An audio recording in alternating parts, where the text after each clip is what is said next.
Hey guys, this is Christina. In today's video, I'll show you how I do my ab and cardio workout.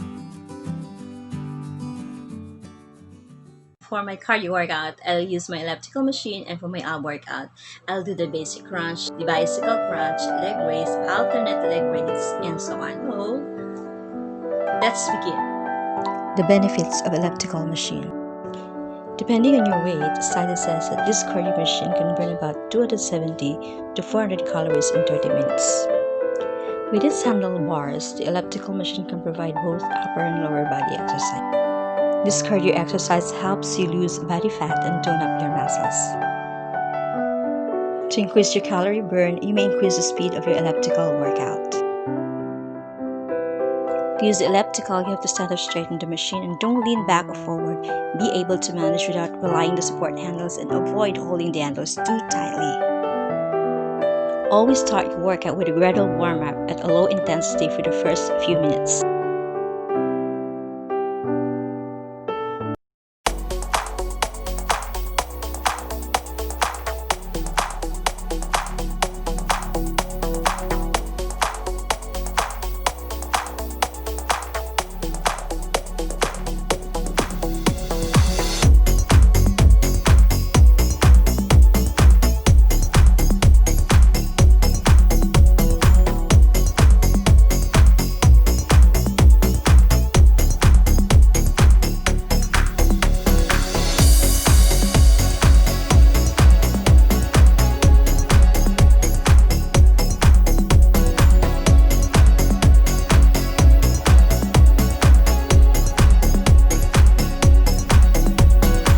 Disclaimer: please consult your physician before starting any exercise program or changing your diet. You acknowledge you understand the risk of injury you may incur using the equipment. And here's my 3-minute ab workout you can do at home.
Thank you for watching. See you next time.